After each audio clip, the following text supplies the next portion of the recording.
Welcome to the Flashback Squad, the podcast where we revisit the moments that shaped us, the music that moved us, and the memories that still make us laugh. No, just kidding. No, but for real, my name is Sabrina Horton. And my name is Laura Rosario, and our guest today brings rhythm, culture, and serious groove. He's the creative force behind SambaFunk Arts, blending samba, funk, and movement into pure joy and energy. Please welcome the incomparable King Theo Williams. Yay!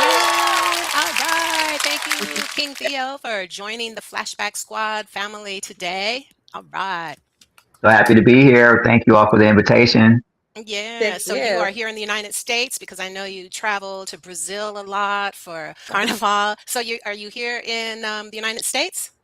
I'm in America's number one city, Los Angeles, California, the That's right. beautiful Southern California where it never rains, according to Raphael Sadiq, who, by the way, is nominated for a Oscar for his original movie soundtrack for Sinners. So I don't know when this Whoa. drops, but Oh, I didn't maybe know he he would did have already Sinners won. too, because he was Yeah. nominated for some movie that Mary J. Blige sang a song for a couple of years ago. So this is his second Oscar nomination.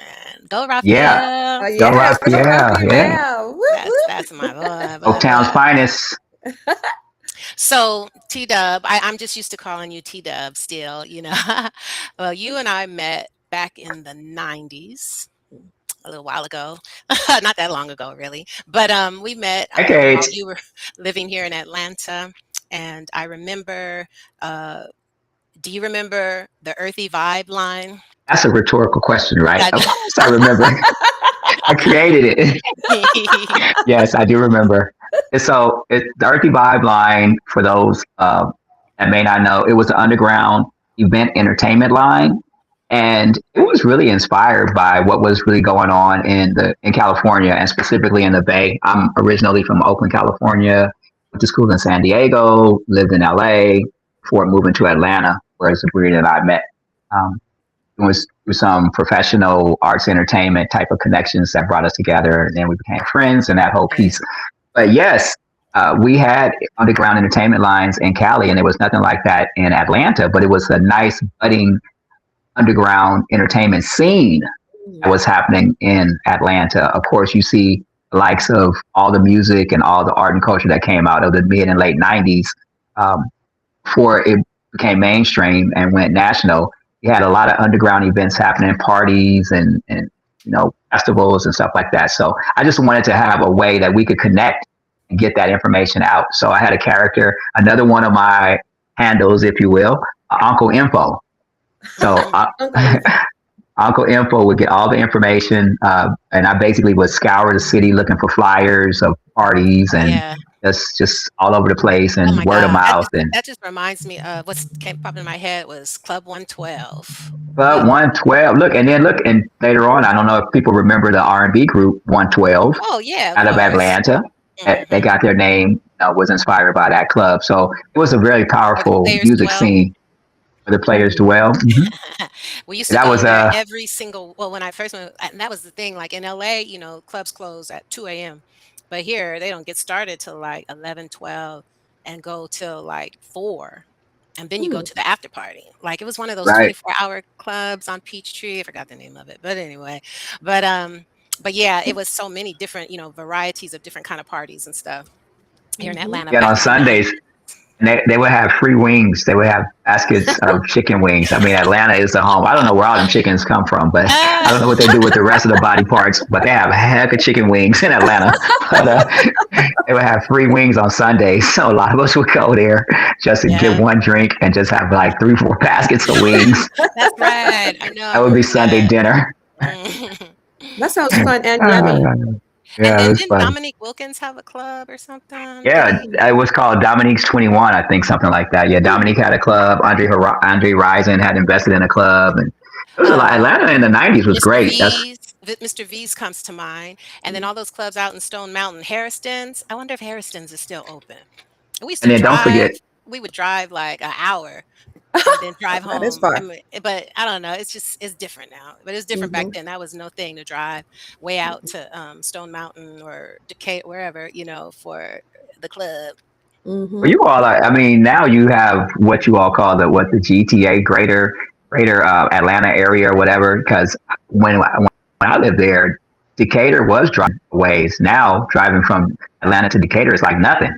You Mm-hmm. know, that's all considered Atlanta now. I mean, you go all the way out to Roswell or somewhere, and it's like, where do you live? I live in Atlanta. Or Like, where's that? Lawrenceville, Yeah, Commerce, they all of still that. consider that Atlanta, but back then that used to be outside Atlanta, but now it's all the greater Atlanta area. But Atlanta's really blown up in the '90s when we were there. I think that was a recent foundation of what a lot of people are experiencing today. A lot of the artists that are now established in the industry, from the Ushers to the TLCs, and it really started with Outkast. Outkast. It started with Arrested Development, and when Mm-hmm. Oh Arrested yeah, that's Development, one of your friends, Laura Ishii. Ishii and Mm, Laura knows. mm, I met Ishii yes. too, Mhm. by mhm, I was because she and I both beat breast cancer. Hey, Wow. hey, I Yes. almost forgot about that. Yes. I It was love so Ishi. short. But yeah, Hmm. like we pumped each other up, motivated each other. She's so positive and She is. inspiring. So he's like, "Oh Hmm. yeah, this ain't no thing. We'll be done with this in a little while."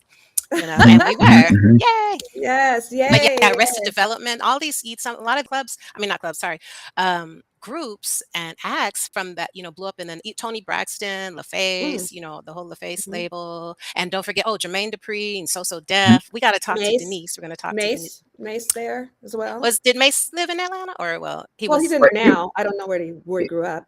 Yeah, Oh, he was okay. back east. He came in with Puffy's team, but Puffy jumped down here and started working with Jermaine when they started doing 112 and stuff. But yeah, but all of them. You mentioned Jermaine Dupri, but also Dallas Austin, Oh who yeah. took TLC to the face. I was TLC. working Was records it? back then, so Mm-hmm. yeah. I Got mean, we miss. Rowdy. You Oh, and can't Monica. forget Little Oh, I love John. Monica. Yeah. Mm-hmm. No, Oh yeah. Little John, Oh who my really God, Little made a John. major impact and still is making a major impact. And then, of course, you got to mention Ludacris and those folks. And Yes. these were Luda. people that we would see regularly. I mean, Luda was at Georgia State at the time, and he was just passing his demo around. And I think he connected with Shaka Zulu. Shaka Zulu kind of walked that deal. Uh, the, um, the Def Jam was opening up Def Jam South at the time. Mm-hmm. And I mean, Atlanta was hot. So Oh the yeah. East Coast and the West Coast was looking for Southern acts, and they were looking to Atlanta. And they were looking, a lot of that energy came to the AU Center. And I was at the time, I had transferred back into college and I was at Clark Atlanta. So a lot of Okay. it, was a lot of that energy was coming through the Atlanta University Center. The artists were coming on campus to hit the students and get their music out. And so it was nothing to see any one of these artists that were coming in from the trying to revive their career and trying to jump their career off just walking on campus. Like Pac was on campus quite a bit. Mm. Busta Rhymes was on campus quite a bit, and then everybody would come and do their promotional campaigns on campus because you have so many young Black people there. Yeah, then That's we had you wanted to hit that Jack crowd. the Rapper Jack the Rapper was there. and Gavin came to Atlanta. Remember the Gavin? oh yeah, the Gavin conference. Yep, Mm-hmm. yep. Gavin. That was a Okay, so Bay Area conference that one moved little down. story at one of during the Jack the Rapper. It was at the Marriott, whatever little restaurant in the lobby, and this guy came up to me and he said, "Oh, this my boy Jay-Z, he want to talk to you. He's gonna blow up." Yeah. I'm like, okay. Mm. You know, and then and this on that same note, um, when I lived in Miami and I was at Uncle Luke's club, Tupac came up to me. He's like, "Hey," and What? I was like, "Hey," yeah. And then he went on to the next girl.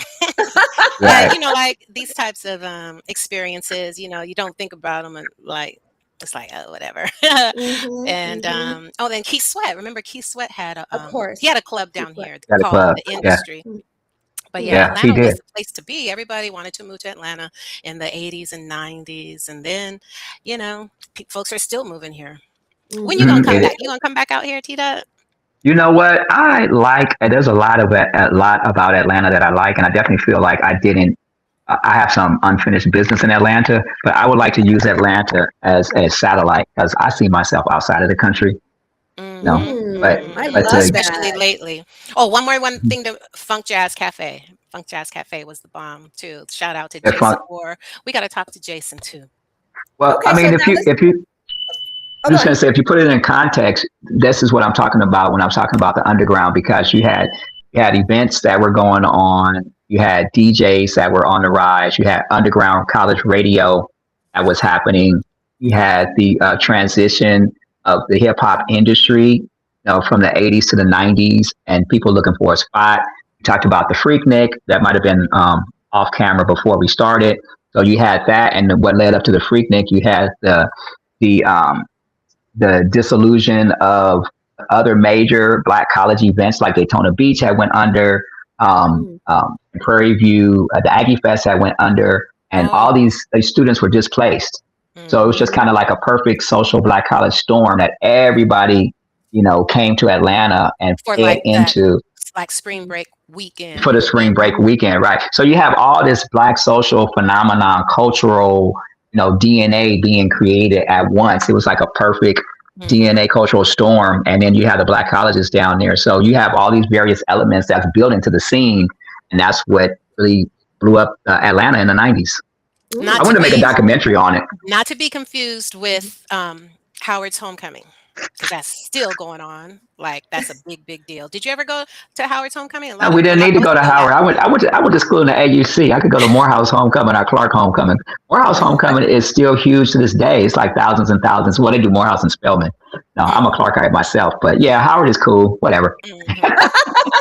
It was a big deal, though, like I remember in the late 80s, but I think it still is, though. So, Theo, when people hear SambaFunk Arts, what do you want them to feel? Like, what do you want the reaction to be? What type of feeling do you want them to have? Well, we've been around for 15 years, and historically, what we've been able to share is joy and excitement. Our organization is centered around Brazilian drumming, if you know anything about Brazilian culture. So Brazil has the largest population of Black folks, Africans outside of Africa. So more Black, yes, more than the United States and more than the Caribbean. The majority of Africans that came through the transatlantic slave trade went to Brazil. They didn't come here. I mean, they have way more than we have here. In any case, and they have a real strong tradition of maintaining the African traditions, where in America, where we are, we've maintained African cultural, but mostly African cultural traits. And they've transformed in different ways through jazz and hip hop and gospel. But in Brazil, you can go to Salvador Bahia and it's still very African looking. Like they embrace their Africanness. They embrace African culture. They embrace African fabric. They embrace African religion. They embrace their African hair texture. It's just, there's a group called Ile, which is the first bloco. That's what they call these neighborhood organizations that are now very popular. And during this time that we actually started, it's kind of interesting because that's what was happening in the States, in Atlanta. In Brazil, they were developing these community arts organizations, which they call blocos. And the grandmother of them all is Ile. And they are Ile.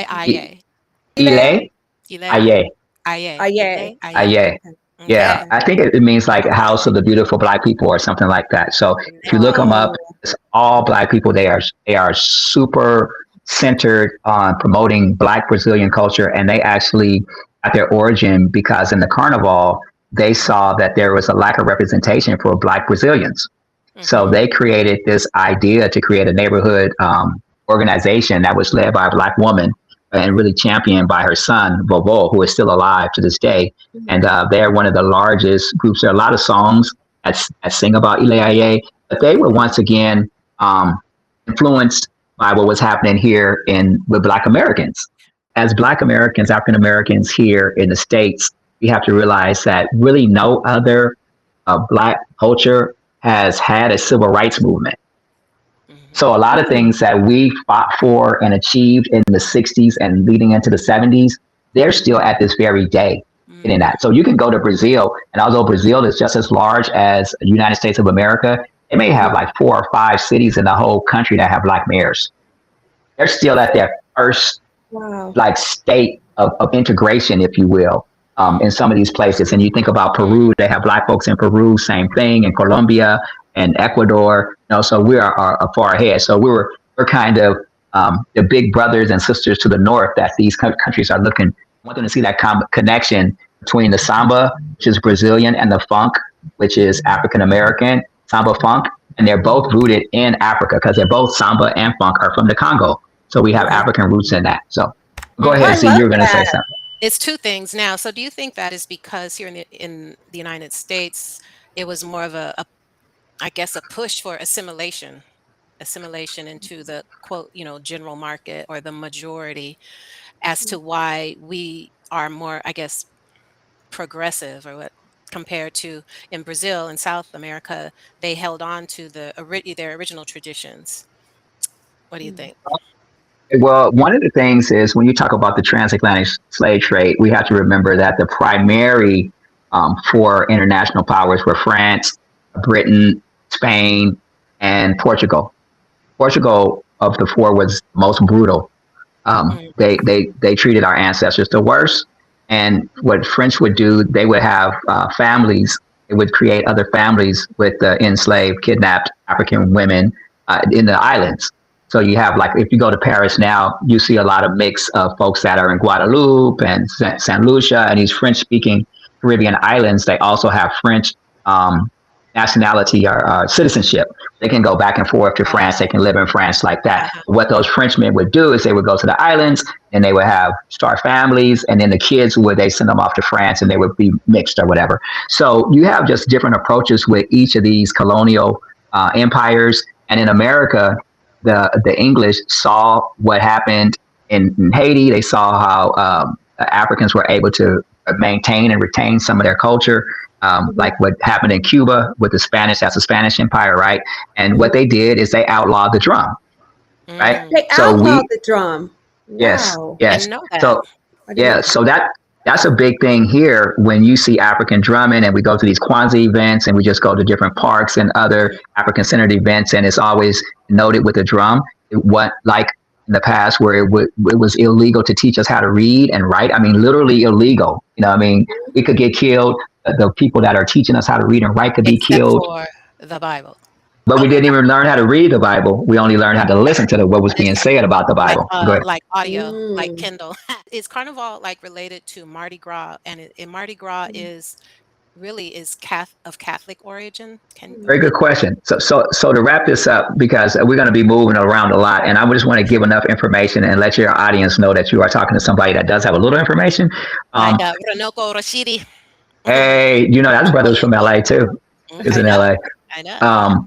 But the British took a different approach and they outlawed the drum, like I was saying. And so you were asking how come those other cultures were able to maintain and retain more of their Africanness. To that point, that's what happened here in the States. That was the evolution of them, making it illegal for us to have drums. We still kept our drumming, but we did the ham bone. The ham Yes, bone. that's what I. You know, Yes, boom, boom. yes, We yes, used the yes, spoons, like you said. yes, We used a yes, yes. washboard. We Mhm. found other ways Resourceful. to yeah. And the thing is that what they learned is that through the drumming we were communicating. So you Mhm. played one rhythm to denote birth. You played another rhythm to denote a funeral. You played another rhythm to get the troops together and know that we're about to go to war. So and nobody understood those songs except for us. This is the biggest party on earth and it needs to be on your bucket list. So it's called Carnival and it's a 5-day party held in Brazil every year before Lent. So the English kind of outlawed it. So to your other question, yes, Carnival is directly. Well, first of all, the origins of Carnival do, like so many things, go back to ancient Africa, Mm. and you can So go to beyond Catholicism Catholicism. Mhm. and Easter. Yes. So a lot of that, as you know, was adapted and adopted from Kemetic civilization. We say Kemetic, we're talking about Egypt. And I'm not talking about the Egyptians that live there now. Like we live in the United States now. If you came to the so-called United States 400 years ago, you would have saw a lot of the indigenous tribes and other free African nations that were here. As all of the Africans that came over and folks from Africa were not enslaved. Everybody didn't come through the transatlantic slave trade. That's what they found out when they got here. They already saw pyramids and mounds because Africans were already here. We had already circumnavigated the world. But same way when we think about Egypt, the Arab speaking people are there now. Thousands of years ago, they were not there. It was Black African people, and they depict themselves as Black African people. And might I add, DNA from the mummies have already been detected that these people were black people. That's why you don't hear about it that much, because if those people were at European ancestry or even Arab ancestry, whatever that is, you would know. They would put that on the forefront of the news. They've already done the DNA. So you have festivals that Wait, can I have a real quick question? So, for example, if the Africans were there first before the Egyptians that we see now, how did they disappear so that it changed and evolved to only looking like mostly Egyptians? You know what I'm saying? Do you see what I'm trying to say? Like where? Yeah. Well, they're still there. They're still there. We just call it Sudan. We call it Ethiopia. Okay. No.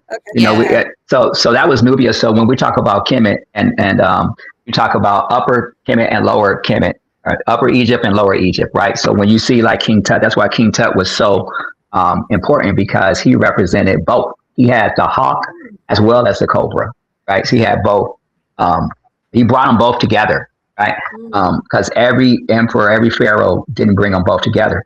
But if you look at just geographically how it's cut up, those black people are still there. But the Arabs from what we call the Middle East, and I like to remind people when we say the Middle East of what? The Middle East of Africa. It's east of Africa.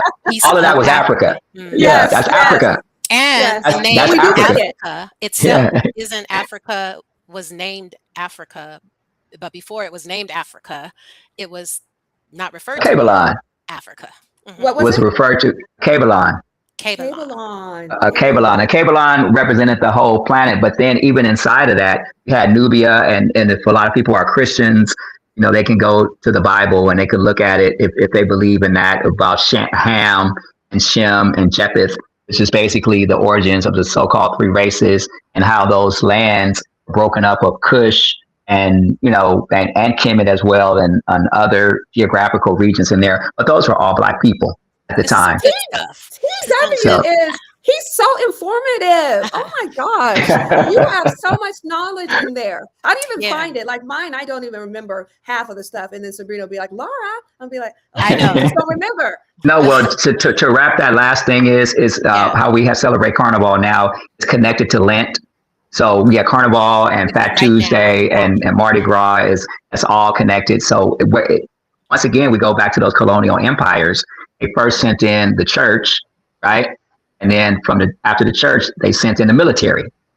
So you see a lot of the Latin countries are Catholic. They practice Catholicism. And many even, areas. Central America too, Mexico. Yeah. Catholic. Where you had the Africans, what we did is we combined our African gods and deities with the Catholic saints. So that's where you have like the worship. If you ever hear people talk about the Orisha, or what people say Santeria, that's in Cuba. Or Ifa is the father of it all. That's the Yoruba religion that comes out of Nigeria, and those Africans brought that. So if you hear people talk about Shango, or Yemaya, or Oshun, or Ogun, or Legua, or Ochosi, those are all Black African gods and goddesses that we intertwined with Catholicism. So when white folks thought that we were looking up to St. George, we were actually looking up to Ogun. When they thought it was like about Mary, it was really about Oshun. You know what I'm saying? But we would have our own songs and deities. Then, of course, the word that people hear the most is the voodoo, which is also comes from Benin. It's just African spirituality and a way for us to acknowledge nature. And because each god and goddess is also connected to some force of nature. Yeah. So like, Oya, it's all about the winds of change. And she's the goddess over the underworld for you to be able to transfer from back and forth. So they spooked us about our own culture and who we are, and and what's natural to us, and your natural hair and your natural skin and your natural lips, just born that way. But something they put in our minds that something's wrong with us because this is just natural. Like with Santa Claus, the Tooth Fairy, St. Patrick's Day, leprechauns, Cupid, all these holidays, all of the figures or mascots are all European. And angel's food cake, devil's food cake. I prefer chocolate myself, but are you all hip to? I do like vanilla. Are you hip to? Well, see, the thing about that is that a lot of people think vanilla is white. It's brown. The vanilla bean is as black as his hat. You know what I'm saying? Vanilla is black. You know, We have a whole bunch of rabbit holes to go down and pass, but this is so enlightening that Mhm. it's very interesting. Like Mars, Venus, the days of the week. Monday is named after the moon. Sunday, of course, after the sun, and I forgot what Tuesday. But it's so much when you dig deeper into like what does all this mean? Like how did this come Mhm. about? It's about having a Mhm. seeking mind and being curious. And Mhm. the word that popped into my head right now is Sankofa. You have to go What's that? back, go back and Sankofa. retrieve before you can go forward. Or well, Mhm. it's Mm. recommended that you do that. So, and that ties into Music Memory Lane, our sponsor, of which Theo is a board member, and thank you so much. Whoop, Yeah, whoop. yeah. So now I want to segue into a different kind of phase of our time together, and I want to ask you some questions about music. And the first question is, what was the soundtrack of your childhood? Mm, It could be more than one, too. it's interesting. So my family is super. I was raised really religious. Both of my grandparents were Pentecostal pastors, Hmm. big families. On my mother's side, it was 12 of them. On my father's side, I think it's like 11 of them. Hmm. Ooh, So that's big. they had little churches in and of themselves. So I listened to a whole lot of gospel. My family That was in the Bay, involved the Bay in the Area? Bay, in Hmm. the Bay. And my family was involved with a gospel crossover hit called "Oh Happy Day," Oh, which was happy day. "Oh Oh, Happy happy Day." day. Yeah. Yes, When Jesus yes. washed, he washed my sins away. There you Happy go. day. He brought me out. Oh no, he taught me how to Yeah, something something and pray. yeah. Watch Watch and and pray. pray. Watch and pray. Yeah. Okay. So that was my aunt's choir that got that song going. It was like a youth choir, Were you and related it to the Clark sisters? Wait, the Clark sisters are they're from the Bay Area too, right? Are they? they're from Detroit, Michigan. Okay, sorry. Mm. They're Because I from was Detroit, thinking Michigan. about the sunshine That in was the my next. life. That was another big crossover hit. They used to play that on K Day in LA. Mm. They used to play that on a Payday. lot of K Day. They used to play that on a lot of urban radio. That was like one of the biggest. I think the Oh Happy Day kind of broke the ground in the '60s, Yeah. and then in the '80s it was the Clark Sisters song. But once again with the music, Was that you the know, Hawkins? yes. So Okay. the Hawkins were actually musicians. The Edwin Hawkins, the piano player, was a piano player for the junior choir that my aunt was the director over. It was a Northern California state junior choir, and that was their song. When the record company came from LA and they wanted to sign a contract, they went to my aunt, and my aunt, not knowing the business and not knowing what to do, she thought that the right thing to do was to put all 40 members of the choir's name on the contract.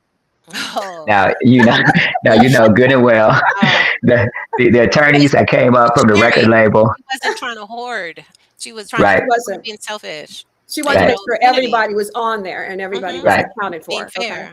Hmm. She Yeah. wanted to do the right thing, you know, but then they're like, no, this can't happen. This can't. They're like, we can sign you and put you on. And she was just like, no, I'm not going to do it like that. Now, you have to also remember, too, and once again, going back to our earlier part of the conversation, we're talking about the 60s here. So we're talking about integration of Black people. We're talking about all the people that left Texas, Arkansas, Louisiana, Georgia, whatever, and either went to Chicago and Detroit, either went to, the East Coast. And then some of us came out to the West Coast, to LA, Hmm. Oakland, Richmond. Coming out there for Pasadena. the jobs in the shipyards, Pasadena. Hmm. Yeah, I say LA, I mean Southern Yeah. California. Right. Yeah. Hmm. But in any case, so you have the early stages of Black folks being introduced into these institutions, whether you're talking about the record industry and or like colleges and universities, because we're still integrating, like you said earlier, Z, right? Jackie Robinson and UCLA. Mhm. Hmm. So she didn't know any better. So when the attorneys signed the contract, they went directly to the person that rewrote the arrangement because "Oh Happy Day" is an old hymn. It's not an original song. It was in public domain at the time. Hmm. So the person that rewrote the arrangement was Edwin Hawkins. So that was the birth of He the made it Edwin more Hawkins Seniors. jazzy or Okay. Mhm. more just groovy. And that was the hit that that took off. It was, you talk about Woodstock, and if you see lot of a lot of footage of the music and the festivals of the '60s, you see the Edwin Hawkins singers performing because that was part of the culture at the time. Okay. Oh, So okay. Okay. yeah, and that's how I got started. They got that from boom. So my aunt, she stayed in the industry, but she never really got that type of notoriety. But a lot of people in the business knew who she was and stuff like that. But that was kind of like what I grew up a lot with gospel. Andre Crouch Okay. He's Okay. also from LA. So you had that dichotomy, right? You had the Bay Area was real funky Mm-hmm. with the Walter Hawkins, Edwin Hawkins, Jermaine Hawkins kind of going up yonder, going up yonder, and To then be you had with my Lord. the classics in LA, which was more how would I want to say more polished. You had Mm-hmm. more polished gospel sound with Andre Crouch. What was going on? So that was like the Northern Cal and Southern Cal sounds going on. So that I grew up with that a lot, and then of course just funk. Oakland is about the funk. You Like know, it was Sly Stone or definitely he's Function. come by the house. Sly Function. Stone's been by the house. Okay. Oh, okay. Yeah. Well, my aunt was a singer. I mean, Rest in she's a lot. peace. Billy Preston came by the house. There was a lot of them. The Mm. Pointer Sisters live next door. They're like family. Oh, wow. I Hmm. like that. So Okay. when did you first realize that, the movement and the rhythm and the dancing is, I was going to say was, but is a part of you and who you are? Once again, it all centers back to the Black church for me. So, and Pentecostalism, I don't know if people really know, but I like to think that Pentecostalism is probably the closest thing to African spirituality, as there's a lot of Spirit, similar traits. Yeah, you get the spirit, you speak talking in in tongues. tongues, you get possessed. Yeah, it's close. There's chanting, there's a lot of singing, there's Mhm. dancing. So yeah, so that's kind of like that's part of my DNA as a young person. That's every Sunday, and sometimes we'd be in church all day long. I missed a football game. I couldn't see the Raider game. Oh man. Uh, Okay, wow. So well, yeah, then how did samba and funk find you, or did you find them? So how did you do all that? Samba it's funky, funny. So King of so the so the long short of that is, I always had this. I was exposed to African drumming at a young age, but I didn't really know. And the rhythm, these African rhythms, like haunted my subconscious for a long time. I didn't even know what it was for like years. I mean, like decades. And I finally went to a West African drum class, and it dawned on me later, like, oh, these are the same rhythms that I've been hearing in my dreams that I heard when I was a child. That's what it is. So I got connected with West African culture and dancing and drumming, primarily dancing. And this was in Atlanta. And when I moved back to the Bay, my sister, whose brother is Sway from the Oh, King Tech and Sway for the radio show guy, that's yes, Sway Theo Calloway. Calloway. Yeah, Uh-huh. yes, yeah, okay. he's from Oakland too. But any case, his sister was like, "Hey, if you do like West African dance, maybe you like this Brazilian dance." I was like, "Oh, okay, whatever. Let me try it out." It Mhm. just happened to be around Carnival, so when I came in, class was called Fogonaropa. It was in Oakland in a historical building called the Alice Arts Center. And it was just huge. It was just like maybe 50, 60 women, maybe about 4 or 5 guys. So I like the ratio right off the bat. And, you know, That's nice. you so, and the music, they had a lot of drummers. It was just like energy and children. It was intergenerational. And I was just like, I loved it. And so that was my first year back, moving back to the Bay from Atlanta. And I competed to be the King of Carnival. I didn't know what it was. That's what But I I was just brought, gonna say. That's how did you get the That's name the name. King? Okay, Because that's the that's a name. big deal. How did okay. Yeah. you become King Theo? Because And I brought that energy from HBCU stuff. I was stepping and just doing, you know what I'm saying? Just like, cause I was a Panther at Clark. I was the school mascot for a while. And I Oh, became the King of okay. Carnival. Yeah. It was, so in any case, yeah. That's So so that was kind of like, cool.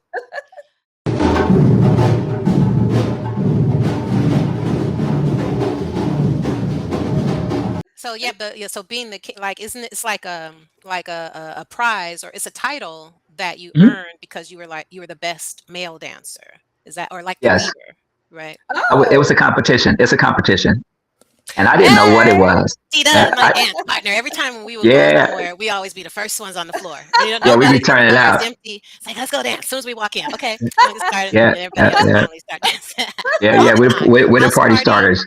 big club, whatever, a hall, Light it up. We light it poolside, up for everybody.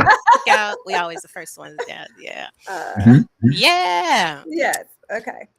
So you can do one more question, Sabrina, and then we'll go to the flashback rapid round. Okay. All right. Cool. Okay. So, with music, and let's say, for instance, with your aunt who is 90, she's 92 or 93. 95? Wow. 95. Congratulations for her. That is wonderful. So, like with Wow. her, do you see how music does it like bring her back to herself, or like if she's kind of antsy or bothered by something? What are some of her favorite songs that she likes to hear? If you put it on, then she's like she's good. Mhm. But it's interesting that you asked that because she's like, I mean, I was raised that way, but she never has been out of the church since she was like 5 years old. And Mm. and that's one of her claims to fame is like, I've been saved since I was blah, blah, blah. And so Well, she's never, praise the Lord. yeah, she's never, alcohol has never tasted, she never tasted alcohol, been on her lips. She's never smoked anything. She never had wine, nothing, ever. Wow. And was only married to one man for 60 something years. You said Wow. what?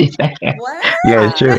Yeah, she's old school. So she listens to a lot of gospel, if you can imagine, and it does help. Mahalia Jackson. She likes Mahalia Well, Jackson. not really. Mahalia was kind of, Mahalia was cool, but I mean, our church is like full of energy. She was kind of more hymnal kind of thing, It's like we from the we're like Yeah, right. people, like The jumping Hammond and flipping organ it. going, Yeah, yeah. exactly Energetic. that tradition. Very energetic. Do you sing too, though? By the way, do you sing as well, or dance only? Not only, but Well, you do you sing? you Because I you saw you made moving about.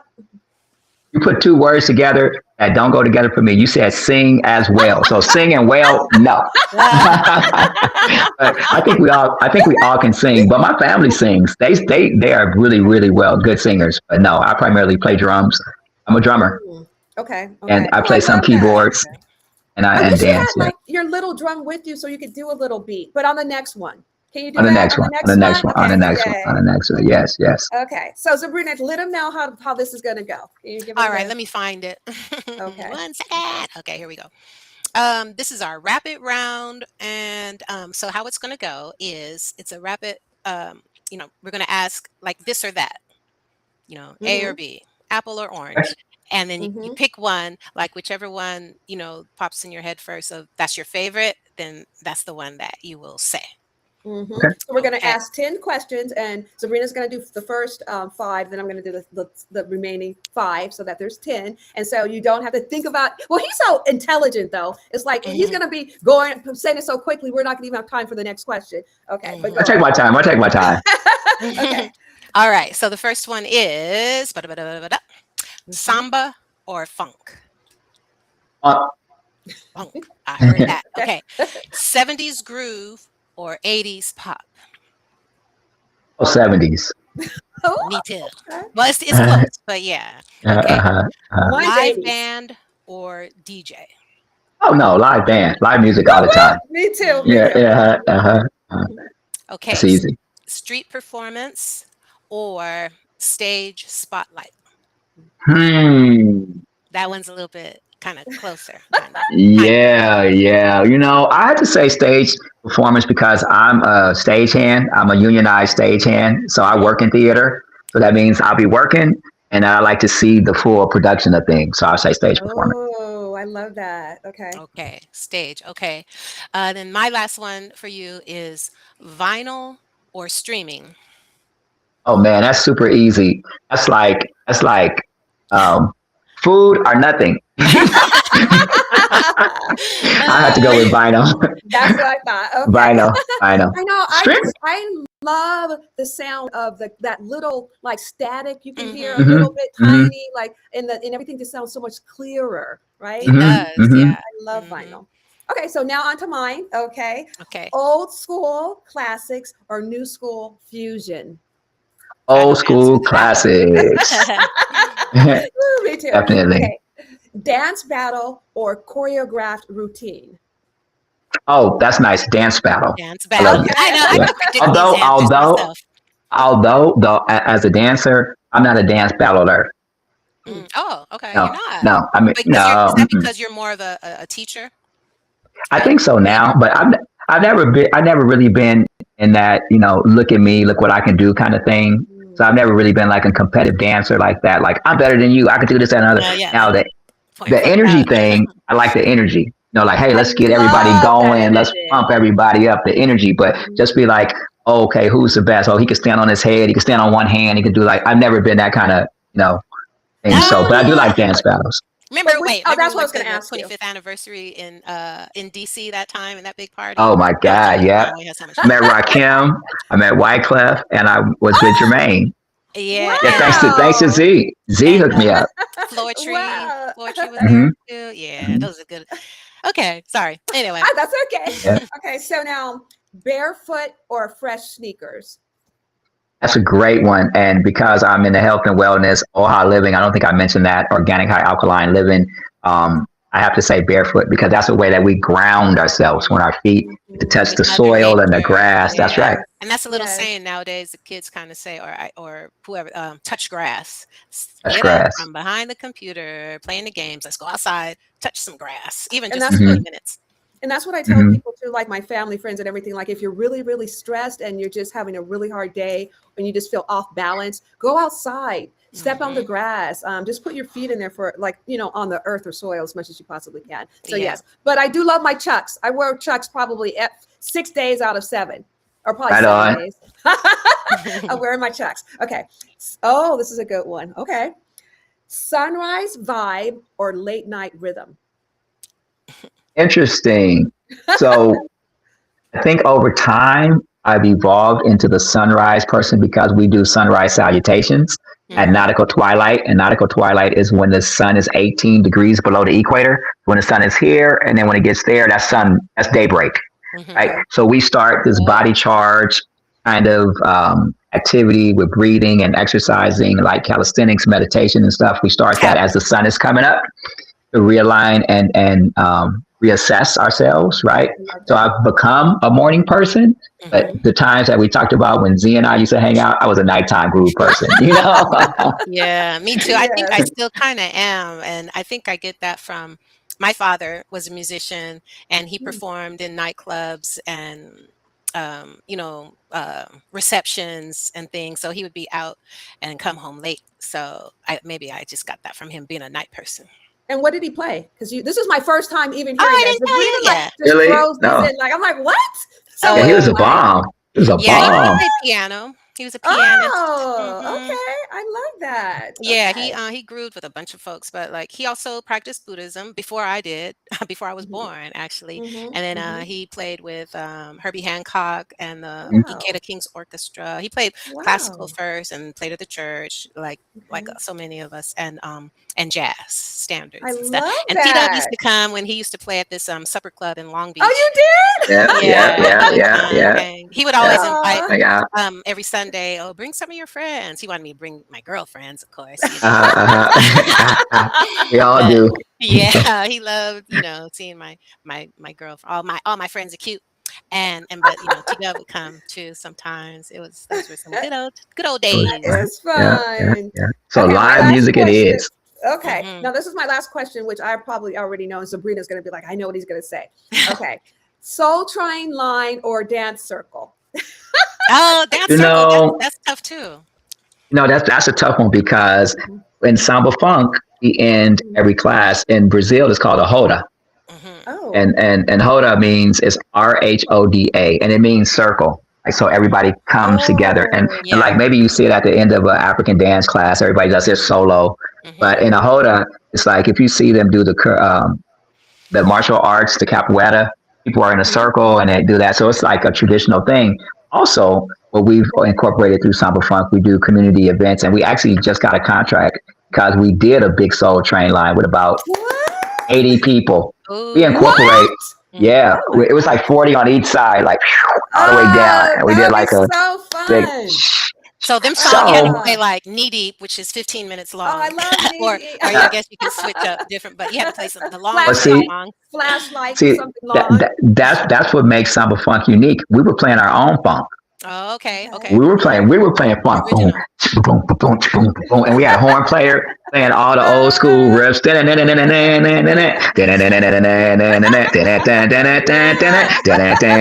You got to see us. We got to. Hey, we're coming to Atlanta. So I don't know. I have to go. I don't think I could change. I don't think I could select either one. So I think I'll be neutral, and I want to be Or you able to can go choose both. one You or want to the say other. both? Both. Yeah, Just say I want yeah, to say both. both. Yes, I want yeah. to say yeah. both. And then also while we were talking about it, can you say what your actual your social media links on? Because you mentioned it, but we're going to obviously have it on, print it on the Mhm. screen. But can you say what your social links are, and if you have anything coming up soon that you want people to watch or look at or anything like that? Awesome, awesome, awesome. Well, thank you once again for inviting me out. I am King Theo, the artistic director of Samba Funk, and Samba Funk is a So, fusion arts organization, Yes. yeah. Yes. and we combine African Brazilian and African American culture that is centered in African diasporic expression. So we just like to have fun. And people can find us online at SambaFunk.com. Samba like it's spelled, SAMBA, and funk, FUNK.com. And on Instagram, we're at SambaFunk Arts. So just regular Samba, Funk, and Arts. And basically, if you put in Samba Funk in any Google search or online search, it's going to come up to us. It's a lot of pictures, there's a lot of videos. Yeah, yeah. That's how I knew that God wanted me to do this work. I love that. Yeah, when I went to search for the name, it was available, and I was like, oh.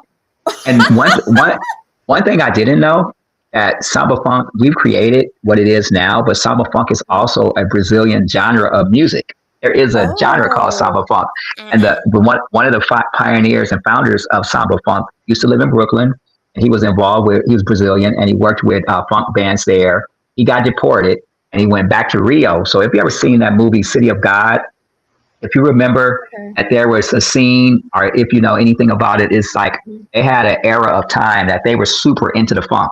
So, I mean, everybody had afros and bell bottoms, and they did the same thing in Brazil. And this is primarily because this one brother left New York, where he was influenced by Black people again, went back to Rio and helped create a whole funk scene in Rio. And they created Samba Funk down there. So once again, Black Americans are influencing the world. And so it's just like, I look at our work as kind of connecting, continuing that tradition, and offering something new in the 2000s. Now it's 2026. It's the new evolution of what Samba Funk can be realized as. So. Okay, and real quick, can you show us the logo? I love your logo on that shirt. Thank you. What does it mean? Oh, I love that.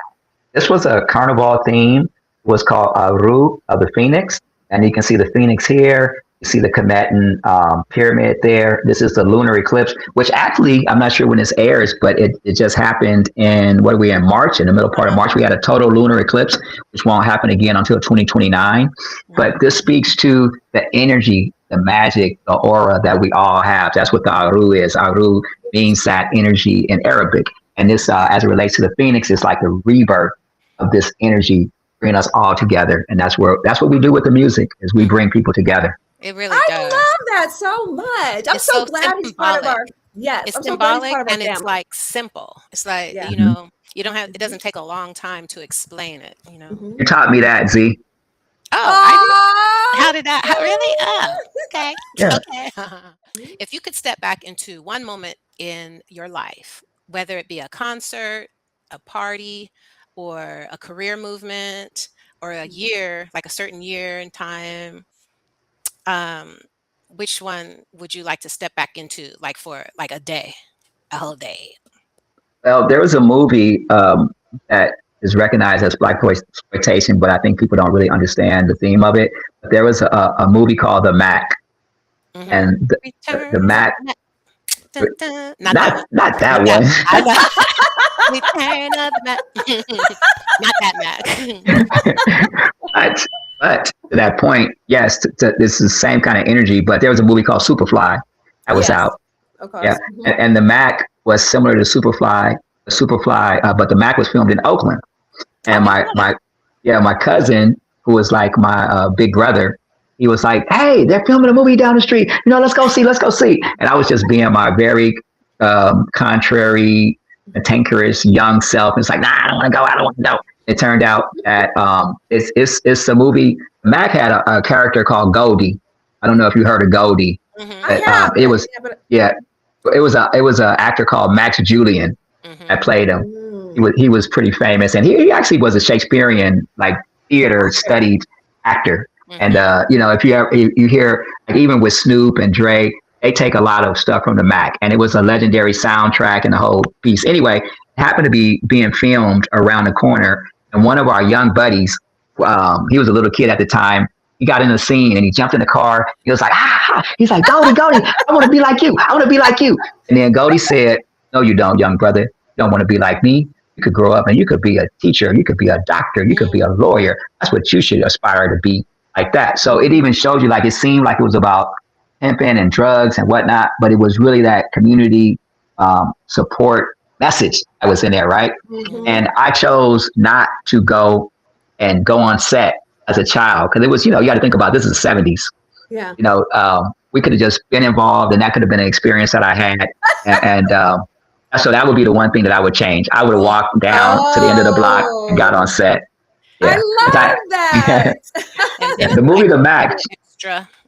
Mm-hmm. I don't even just to be in it to know that I could have been there, because it's a legendary movie. It's kind of like if you say Boys in the Hood, and everybody knows Boys in the Hood in LA. Mm-hmm. You know, and just like, okay, I could have been.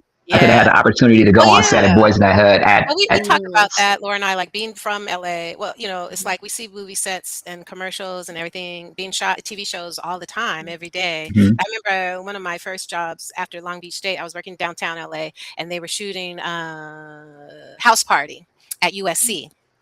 And I remember I was looking out the window because, you know, USC is just a couple miles from downtown LA. And I was like, should I go? Nah, I ain't gonna try to go. Because sometimes, you know, we don't want to be like groupies, like, oh, Yes, if I can exactly. get in. You don't want to. We want to have access. We want to be, oh yeah, I'm walking in. I'm here. You know, like we don't like to wait in line and be chosen. Right. That's why I didn't go. That's so pretty. Right. Would you change that? Is that what you would change? You would go? Oh, no. I didn't even think of my answer. I got to give that some thought. But it probably would be, oh, I know. Yep. I would definitely go to a Soul Train taping because I never went on Soul Train. But I have a friend from high school that did. And we were like, oh, should we go like on a Saturday? Yeah, we're going to go.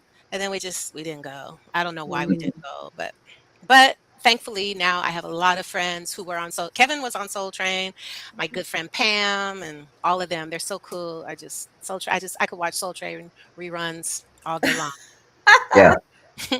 Going down music memory lane. Exactly. Yeah. Well, before we jump, I want to say that what you all are doing is so important because music, especially African-centered, African music, African-American music, we tell so many stories in our music, and music is so important and at the core of who we are as people. You know, so whether we're just singing lullabies to our children, or, you know, like we talked about the church, or going to clubs, music is a part of who we are, and it really makes us, you know, special. So that you all are centering this and getting us to think about it is really important. So thank you for your work. Thank you. Well, we want to thank you for coming on, King Theo. Appreciate it. All right. Hey. And thank you for sharing your story. Showing my age now. Wait, do that one again. Do that one again. Pat. Sabrina's good at that one.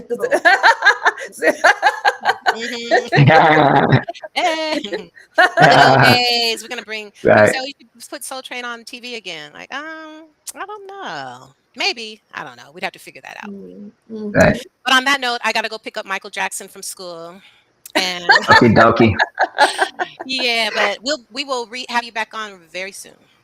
Okay, cool. Well, thank you all for taking the time. Thank you for letting me share a little bit of what I learned over the years. And I really do appreciate love you. You have a beautiful day. I'm going to check on Auntie Edna. Okay. And we'll catch you on the rewind.